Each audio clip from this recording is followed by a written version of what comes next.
Opo na po tayo lahat. Ay, Mami, Daddy, dito po muna kayo. I-welcome po muna ang mga bisita ninyo dito sa 7th birthday ng inyong anak.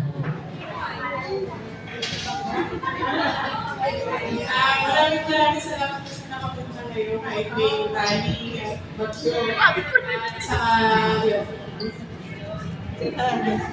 Maraming salamat po sa lahat na nagpunta sa birthday po ni Kuya Jose. Mag-enjoy lang po tayo na lang. Maraming salamat po. Ayan, thank you po. And for this time, is masasart na tayo sa ating activity. Ang ating activity is what we called Pizza Making or our Junior Pizza Master. Ayan. Start muna natin. Tawagin muna natin si Seth. Ayan, punta mo lang si Seth doon. Next, tawagin natin si Clayton.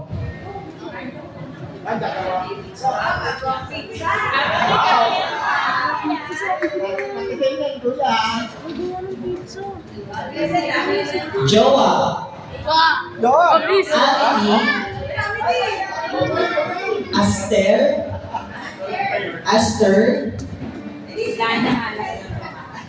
Johan.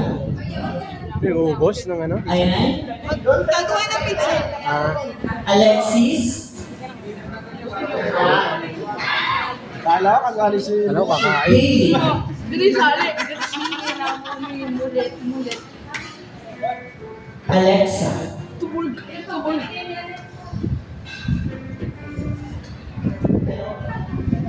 pa lang yung ating kids. Mario. No, kasali ko. Kasali. Makahilaw pa, kainin na yan.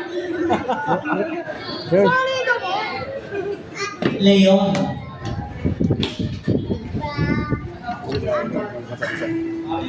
Bate mo. And this time, tawagin po natin ang ating product quality controller na si Kaptinay. And si Kaptinay po ang magdademo po sa inyo paano gumawa ng inyong sariling pizza or ang ating ginatawag na Shakey's Very Own Hawaiian Delight. Okay? Start muna tayo sa ating mga toppings. Okay? Raise your hand if you have a ham. Lahat po ba ay merong ham? Or can you please raise the ham kung meron ba talaga kayo? Para alam natin kung sino at wala. Ito yung ham. Itaas ang ham.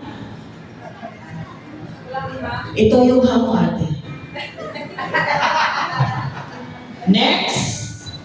Next naman ang ating pizza sauce. The red one. Hindi po yan siya ketchup ha, pizza sauce. Okay? Next ay ang ating pineapple. Okay? Ang pineapple natin, lahat ba ng kids ay gusto ng pineapple? Lahat po ba ay gusto? Kung ayaw mo, ibigay nyo kay mami, ilalagay nila sa adobo yan mamaya. Ha?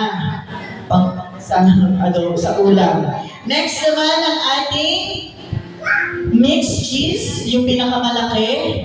Yan ang ating mixed cheese as composition by mozzarella cheese and cheddar cheese. And next ay ang ating top cheese.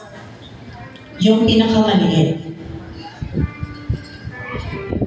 And of course, ang ating pizza dough. Ayan, yung pizza dough ay nandoon sa loob ng ating box.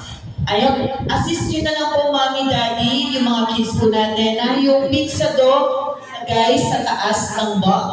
Para hindi po sila mahirapan gumawa ng kanilang pizza.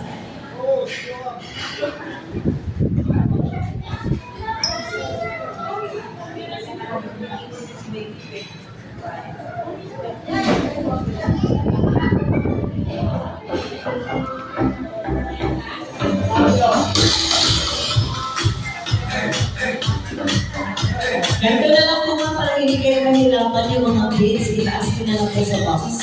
Para ano. Sabi ko na